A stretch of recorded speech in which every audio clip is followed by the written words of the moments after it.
Assalamualaikum warahmatullahi wabarakatuh. Yang terhormat Bapak Vicky Fendi SAMSC selaku dosen pengampu mata kuliah Sistem Akuntansi.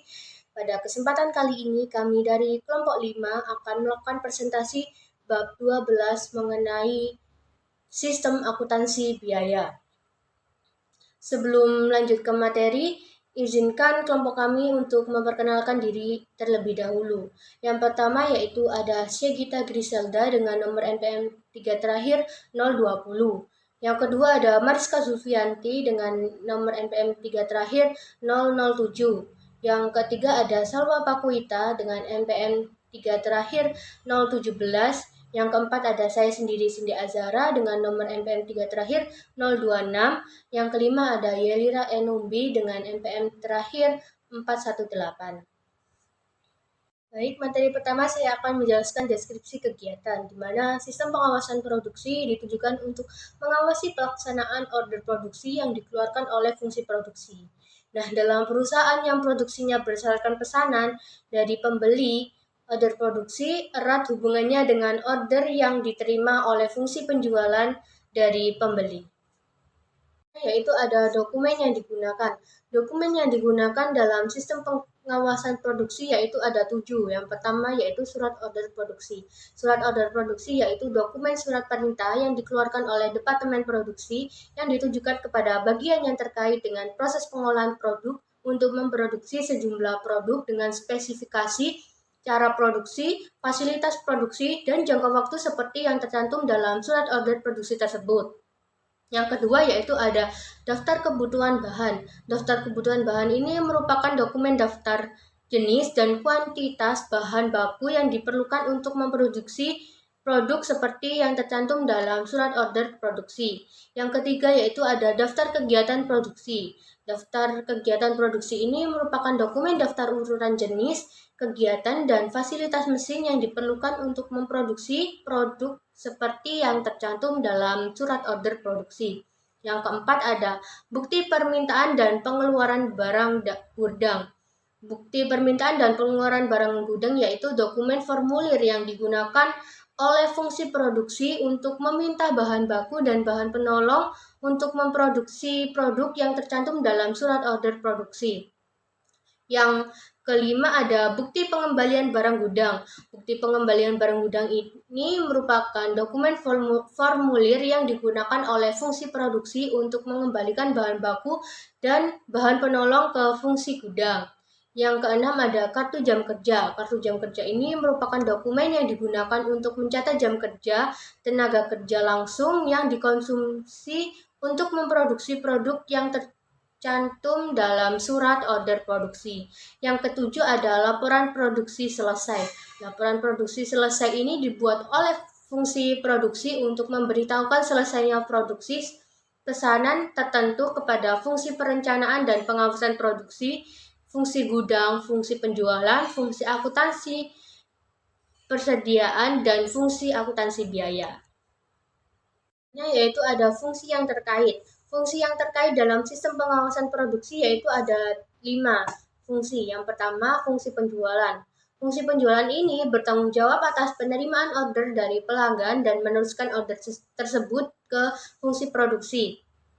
Yang kedua yaitu ada fungsi perencanaan dan pengawasan produksi. Fungsi perencanaan dan pengawasan produksi ini merupakan fungsi staf yang membantu fungsi produksi dalam merencanakan dan mengawali kegiatan produksi. Yang ketiga ada fungsi produksi. Fungsi produksi ini yaitu bertanggung jawab atas pembuatan perintah produksi bagi fungsi-fungsi yang ada di bawahnya yang terkait dalam pelaksanaan proses produksi guna memenuhi permintaan produksi dari fungsi penjualan. Yang keempat ada fungsi gudang. Fungsi gudang ini merupakan fungsi yang bertanggung jawab atas pelayanan permintaan bahan baku, bahan penolong, dan barang yang lain yang digudangkan. Yang kelima ada fungsi akuntansi biaya. Fungsi akuntansi biaya ini dalam sistem pengawasan produksi dan sistem akuntansi biaya bertanggung jawab untuk mencatat konsumsi berbagai sumber daya yang digunakan untuk memproduksi pesanan. Selanjutnya ada jaringan prosedur yang membentuk sistem pengawasan produksi, di mana ada 6 langkah-langkah sistem pengawasan produksi, khususnya perusahaan yang berdasarkan pemesanan. Nah, yang pertama itu ada surat order produksi, di mana perintah resmi untuk mulai produksi ditandatangani bagian produksi. Lalu yang kedua ada daftar kebutuhan bahan, di mana ini akan menyebutkan bahan apa saja yang dibutuhkan untuk produksi. Lalu yang ketiga ada permintaan barang gudang, yaitu dokumen permintaan bahan dari gudang ke bagian produksi. Lalu yang keempat, ada pengembalian barang gudang, di mana jika ada bahan sisa dikembalikan ke gudang dengan bukti ini. Lalu yang kelima, ada kartu jam kerja, di mana ini akan mencatat jam kerja tenaga kerja langsung untuk pesanan tertentu. Dan yang terakhir, yang keenam, ada laporan produk selesai, di mana ini akan dilaporkan saat produk selesai dan diserahkan ke gudang. Lalu selanjutnya saya akan membahas bagan alur sistem pengawasan produksi. Ini tuh ada 6 tahapan, di mana yang pertama itu ada menerima order produksi, di mana bagian penjual ini menerima pesanan dari pelanggan lalu membuat surat order produksi dan mengirimkannya ke bagian produksi sebagai perintah untuk mulai membuat barang. Lalu yang kedua ada menyusun daftar kebutuhan bahan, di mana bagian perencanaan produksi melihat apa saja bahan yang dibutuhkan, lalu membuat daftar kebutuhan bahan sebagai panduan bahan apa saja yang harus disiapkan untuk produksi. Nah, selanjutnya yang ketiga ada meminta bahan ke gudang, di mana bagian produksi ini menggunakan bukti permintaan barang untuk mengambil bahan dari gudang, lalu gudang akan memberikan bahan yang diminta dan mencatat pengeluarannya. Nah, selanjutnya tahapan yang keempat ada mengembalikan bahan sisa jika ada. Kalau ada bahan yang tidak terpakai, bagian produksi akan membuat bukti pengembalian barang agar bahan bisa dikembalikan ke gudang dan dicatat kembali sebagai stok. Nah, yang kelima ada mencatat jam kerja karyawan, di mana karyawan yang bekerja di produksi mencatat waktu kerjanya di kartu jam kerja. Ini tuh penting agar perusahaan tahu berapa jam kerja yang digunakan dan untuk menghitung upah mereka. Dan yang terakhir atau yang keenam yaitu melaporkan produk yang sudah jadi, di mana setelah produk selesai dibuat, bagian produksi membuat laporan produk selesai dan menyerahkan ke gudang dan bagian akuntansi biaya agar produk bisa disimpan dan biaya produksinya ini bisa dicatat. Sistem akuntansi biaya, di mana sistem akuntansi biaya ini bertugas mencatat dan mengelola semua biaya yang timbul selama proses produksi, di mana biaya-biaya tersebut terdiri dari biaya bahan baku langsung, biaya tenaga kerja langsung, dan biaya overhead seperti listrik, penyusutan mesin, dan lain-lain. Nah, selain itu, sistem ini juga mencatat beban administrasi dan pemasaran yang terjadi di luar proses produksi, sehingga semua elemen biaya dapat dihitung dan dianalisis secara menyeluruh. Lalu, manajemen juga membutuhkan informasi biaya yang lengkap dan terperinci untuk mengambil keputusan, di mana informasi tersebut juga mencakup total biaya produksi per periode, rincian biaya untuk tiap produk, biaya gaji dan upah per departemen, serta data biaya lainnya yang bisa digunakan untuk menetapkan harga jual, mengevaluasi efisiensi kerja, dan mengendalikan pengeluaran. Selanjutnya kita akan membahas dokumen yang digunakan dalam sistem akuntansi biaya, di mana itu terdapat ada 6, yaitu yang pertama ada surat order produksi yang berfungsi sebagai perintah untuk memulai produksi. Lalu yang kedua ada daftar kebutuhan bahan, di mana ini akan berfungsi menentukan bahan apa saja yang akan diperlukan. Lalu yang ketiga ada bukti permintaan dan pengeluaran gudang, di mana dokumen-dokumen keluar masuk bahan dari gudang itu dibuat oleh bukti permintaan dan pengeluaran gudang. Nah, yang keempat ada kartu jam kerja. Kartu jam kerja ini berfungsi mencatat waktu kerja karyawan untuk produksi. Nah, yang kelima ada laporan produk selesai, di mana ini merupakan catatan barang jadi. Yang keenam atau yang terakhir ada bukti memorial dan bukti kas keluar. Ini tuh berfungsi untuk mencatat pengeluaran dan biaya. Catatan akuntansi yang digunakan dalam akuntansi biaya itu tuh ada 3, di mana yang pertama itu ada kartu harga pokok produk, di mana kartu harga pokok produk ini akan mencatat biaya tenaga kerja langsung per pesanan. Lalu yang kedua ada kartu biaya, di mana kartu biaya ini akan mencatat biaya tidak langsung dan biaya lainnya. Lalu yang terakhir ada jurnal umum, di mana jurnal umum akan mencatat transaksi biaya ke akun, barang dalam proses, biaya overhead pabrik, dan beban administrasi dan pemasaran. Selanjutnya juga ada fungsi yang terkait dalam sistem akuntansi biaya, di mana ini juga ada 5. Yang pertama ada penjualan, di mana penjualan ini berperan sebagai penerima pesanan pelanggan. Lalu yang kedua ada produksi, di mana produksi ini berperan sebagai pelaksana proses produksi. Lalu yang ketiga ada perencanaan produksi, di mana mereka akan menyusun jadwal dan bahan apa saja yang akan dibutuhkan. Lalu yang keempat ada gudang, di mana gudang ini akan mengeluarkan dan menerima kembali bahan. Lalu yang kelima dan yang terakhir yaitu akuntansi biaya, di mana akuntansi biaya ini akan mencatat semua biaya produksi dan akan membuat laporan keuangan. Selanjutnya, jaringan prosedur yang membentuk sistem. Ada 4. Jadi yang pertama, prosedur pengembalian barang gudang sistem akuntansi. Yang pertama, 1. Yang dicatat dalam kartu harga pokok pesanan yang baru dibuat dan menambah persediaan bahan baku. Yang kedua, yang dicatat dalam kartu persediaan. Lalu yang kedua, prosedur pencatatan beban tenaga kerja langsung. Itu ada 3. Jadi yang pertama digunakan untuk mencatat beban tenaga kerja langsung yang digunakan untuk mengerjakan order produksi tertentu atau dalam periode tertentu. Yang kedua didukung oleh kartu jam kerja yang diotorisasi oleh kepala fungsi produksi. Yang ketiga, data dicatat dalam kartu harga pokok produksi pesanan. Lalu yang ketiga, prosedur produk selesai dan membebankan biaya operasi pabrik. Itu ada 2. Yang pertama, digunakan untuk mencatat biaya operasi pabrik yang dibebankan ke dalam pesanan tertentu berdasarkan tarif yang telah ditentukan sebelumnya. Yang kedua, total harga pokok produksi selesai dicara transfer dan fungsi produksi ke fungsi gudang. Lalu yang terakhir atau yang keempat, prosedur pencatatan biaya operasi pabrik sesungguhnya beban administrasi dan umum dan beban pesanan. Itu ada 2 bagian. Yang pertama digunakan untuk mencatat biaya operasi pabrik sesungguhnya, beban administrasi dan umum, serta beban pemasaran.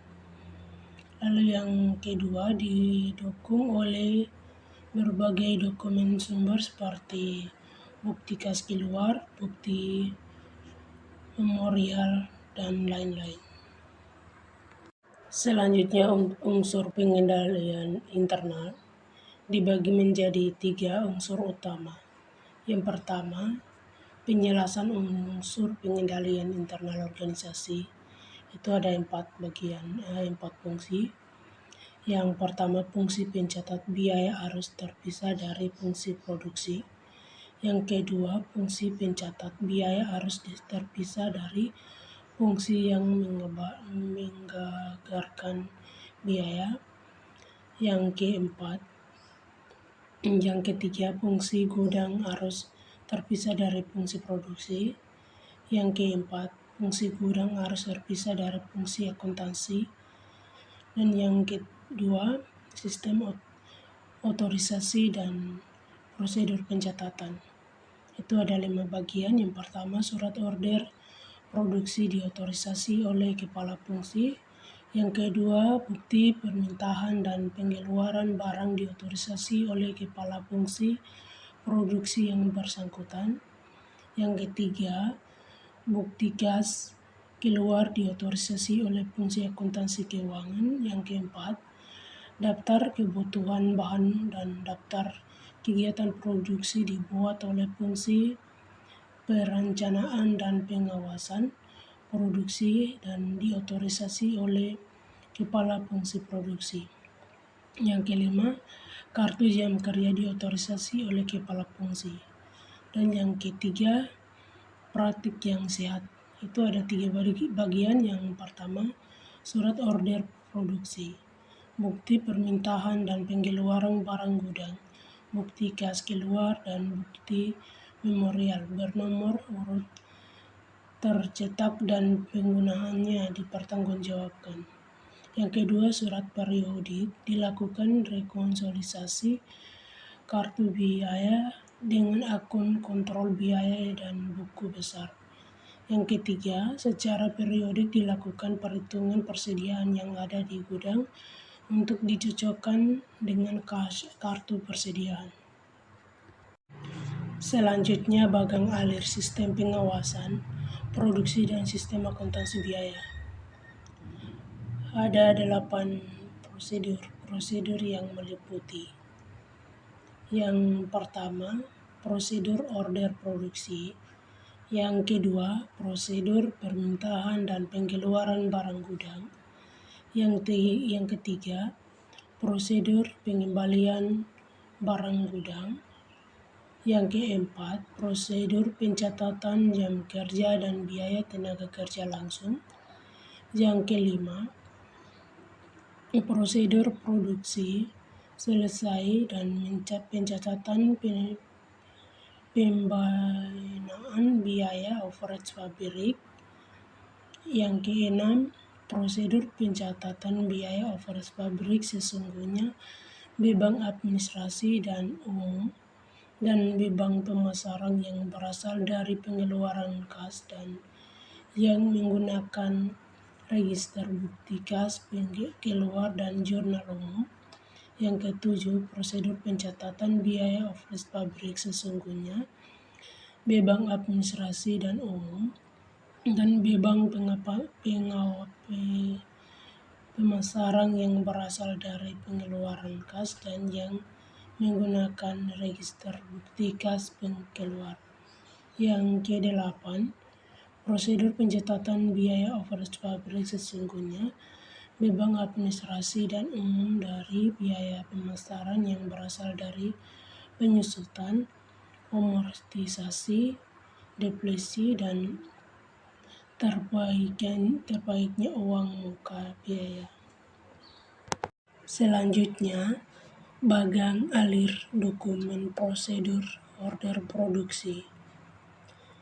Seperti telah disebutkan sebelumnya, prosedur order produksi ditunjukkan untuk mengkoordinasikan kegiatan produksi produk guna memenuhi pesanan pembeli atau kebutuhan produk untuk jangka waktu tertentu. Contoh prosedur order produksi ini diterapkan dalam perusahaan dan berproduksi berdasarkan pesanan. Bagi bagang alir dokumen produksi order produksi yang dapat dilihat dari gambarnya sini. Baik, selanjutnya saya akan menjelaskan mengenai bagan alir dokumen prosedur pengembalian barang gudang dan juga bagan alir dokumen prosedur permintaan dan pengeluaran barang gudang. Nah, sebenarnya kedua prosedur ini dan bagan alir ini tidak jauh beda. Mula-mulanya mereka akan sama-sama ada pembentukan yang namanya BPBG, dan pada proses permintaan prosedur pengeluaran dan permintaan barang gudang itu mereka akan membentuk BPPBG, yang dimana ini akan diberikan ke beberapa bagian, yaitu bagian gudang, bagian kartu persediaan, bagian kartu biaya, dan bagian jurnal. Pada intinya mereka ini sama-sama akan mencatat pada kartu persediaan, pada kartu harga pokok produk, dan pada kartu gudang, serta mencatat pada jurnal terhadap transaksi-transaksi ataupun permintaan dan prosedur-prosedur pengeluaran serta pengembalian barang gudang. selanjutnya saya akan menjelaskan bagian alir dokumen prosedur pencatatan jam kerja dan biaya tenaga kerja langsung, serta bagian alir dari dokumen prosedur produk selesai dan pencatatan pembubaran biaya overhead dari pabrik. Pertama-tama dalam bagian alir dokumen prosedur pencatatan jam kerja dan biaya tenaga kerja langsung akan dimulai dengan adanya pencatatan jam kerja karyawan yang akan menghasilkan kartu jam kerja. Nah, biasanya ini dilakukan oleh bagian produksi yang akhirnya informasi ini akan diberikan ke bagian pengkajian. Nah, dari penggajian ini akan menggunakan kartu jam kerja tadi ke step selanjutnya untuk menghitung upah berdasarkan jam hadir, jumlah ataupun potongan atau hari kerja. Nah, dari penghitungan upah berdasarkan jam hadir, jumlah potongan ataupun hari kerja, bagian penggajian ini akan menghasilkan namanya daftar upah dan rekap daftar upah. Nah, daftar upah dan rekap daftar upah ini akan diberikan kembali kepada bagian selanjutnya. Bagian selanjutnya yang akan menerima dokumen-dokumen hasil tadi seperti daftar upah dan rekap daftar upah akan diberikan kepada bagian jasa ataupun bagian kasa ataupun bagian keuangan untuk diproses lebih lanjut. Biasanya bagian kasa ini yang akan membuat bukti kas keluar ataupun bukti bahwa uang telah dikeluarkan untuk pembayaran penggajian dan pengupahan. Setelah itu rekap daftar upah dan BKK yaitu bukti kas keluar ini akan digunakan untuk membuat bukti memorial. Yang kemudian bukti memorial ini akan diserahkan kepada pencatatan ke biaya produksi agar mengisi kartu harga pokok produk. Ini akan mencerminkan bahwa biaya tenaga kerja langsung digunakan dalam proses produksi. Selanjutnya adalah bagian alir dokumen prosedur produk selesai dan pencatatan pembubaran biaya overhead pabrik. Ini dimulai dari bagian produksi. Biasanya mereka akan membuat laporan produk selesai ataupun BPPPS atau bukti penyerahan bahwa produk selesai untuk mencatat produk yang telah selesai diproduksi. Nah, laporan dari produk selesai ini akan diberikan ke bagian gudang dan bagian kartu biaya, yang dimana bagian gudang ini akan membantu untuk pencatatan di kartu gudang mereka. Selanjutnya, di bagian kartu biaya, mereka akan menerima laporan produk selesai ini yang akan digunakan untuk menghitung biaya overhead dari pabrik yang akan dibebankan ke produk. Ini akan memengaruhi ke harga pokok dari produk tersebut. Karena itu mereka harus membuat yang namanya kartu harga pokok produk.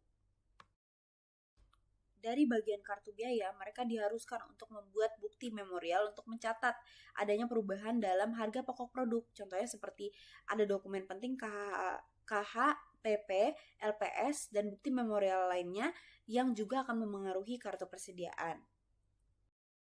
Selanjutnya di bagian jurnal, mereka akan mengumpulkan bukti-bukti memorial dari bagian gudang dan bagian kartu biaya yang akan dilakukan pencatatan. Nah, bagi bukti memorial dari gudang, pencatatan harga pokok produksi selesai yang ditransfer ke gudang, sedangkan dari bagian kartu biaya adalah pencatatan biaya overhead atas tarif ataupun berdasarkan tarif. Hal-hal ini akan dicatat dan dimasukkan ke jurnal umum. Setelah prosedur ini selesai, maka terjadilah penjaminan bahwa produk ini telah selesai tercatat dengan benar, biaya overhead telah diperhitungkan sesuai tarif standar, dan harga produk telah final dan akurat karena pencatatan jurnal juga tertib. Mengenai prosedur pencatatan biaya overhead pabrik sesungguhnya, beban administrasi dan umum, dan juga beban pemasaran yang bisa didasarkan pada 4 transaksi. Yang pertama dari pemakaian gudang, dimulai ketika ada kebutuhan barang dari gudang. Pada saat bagian gudang ini menerima bukti permintaan dan pengeluaran barang gudang atau BPPBG, beserta tembusannya dari bagian pemakai, maka bagian gudang ini akan mengeluarkan dan menyerahkan barang yang diminta kepada bagian pemakai beserta salinan kedua dari BPPBG. Sedangkan salinan ketiga ini digunakan sebagai arsip dari gudang. Lalu salinan pertama akan digunakan bagian gudang untuk mencatat pengeluaran barang melalui kartu gudang. Salinan tersebut juga digunakan oleh bagian kartu persediaan untuk mencatat pengurangan nilai persediaan dan mengisi harga pokok pada BPPBG. Dilanjutkan dengan bagian kartu biaya yang akan mencatat biaya terkait pemakaian barang ke dalam kartu biaya. Terakhir, berdasarkan informasi dalam BPPBG, maka bagian jurnal akan membuat jurnal umum yang bisa berupa 3 hal. Yang pertama, apabila terkait dengan pabrik, maka akun yang digunakan adalah BOP sesungguhnya. Lalu yang kedua, apabila terkait dengan fungsi personalia atau kantor, menggunakan akun beban administrasi dan umum. Lalu yang ketiga, apabila terkait dengan departemen penjualan, maka menggunakan akun beban pemasaran. Setelah menjurnal, maka bagian jurnal ini juga melakukan posting pada buku besar. Selanjutnya, apabila berasal dari pengeluaran kas yang menggunakan register kas keluar dan jurnal umum. Dimulai saat bagian utang ini memiliki beberapa dokumen, bisa seperti bukti kas keluar dan juga salinannya, serta dokumen pendukung seperti faktur dan daftar gaji. Salinan BKK yang pertama ini akan dicatat pada register bukti kas keluar. Lalu bagian utang ini juga akan mengirimkan salinan BKK yang lain dan juga dokumen pendukung ke bagian kasa. Berdasarkan informasi dari BKK, bagian jurnal ini akan mencatat pengeluaran kas pada jurnal umum. Saat bagian utang ini mencatat adanya utang yang timbul pada register buku kas keluar, bagian akuntansi ini juga melakukan pencatatan jurnal dengan ayat gaji dan upah pada buku kas keluar yang akan dibayar. Lalu saat pendistribusian gaji dan upah, bagian jurnal juga mencatat dalam jurnal umum dengan ayat BOP sesungguhnya, beban adum, beban pemasaran pada gaji dan upah. Selanjutnya, bagian jurnal akan melakukan posting pada buku besar. Selain itu, bagian kartu biaya menggunakan salinan BKK untuk mencatat, mengklasifikasikan, mengumpulkan biaya dalam kartu biaya. Apabila berasal dari pengeluaran kas menggunakan register bukti kas keluar. Prosedur ini sama dengan sebelumnya, tapi bedanya prosedur ini tuh bukan dari biaya gaji ataupun upah, jadi langsung didistribusikan pada register kas keluar. Jadi bagian utang itu akan mencatat pendistribusian pada register kas keluar dengan jurnal BOP sesungguhnya, beban adum, beban pemasaran pada bukti kas yang akan dibayar atau bisa juga disebut dengan utang gaji dan upah. Lalu selanjutnya bagian kartu akan merinci biaya-biaya terkait dan pengeluaran kas dicatat dalam kartu biaya. Sedangkan bagian jurnal ini hanya melakukan posting pada buku besar berdasarkan register bukti kas keluar. Lalu yang keempat, apabila berasal dari penyusutan, amortisasi, depresi, dan terpakainya uang muka biaya, hal itu akan dicatat dalam bukti memorial yang dibuat oleh bagian kartu biaya. Selain itu, bagian kartu biaya juga akan mencatat perincian biaya dalam kartu biaya. Selanjutnya, berdasarkan salinan bukti memorial, bagian jurnal itu akan melakukan pencatatan biaya dalam jurnal umum dengan ayat BOP sesungguhnya, beban adum, beban pemasaran pada akumulasi penyusutan aset tetap, aset tak berwujud, dan juga asuransi dibayar di muka. Selanjutnya, bagian jurnal akan melakukan posting pada buku besar.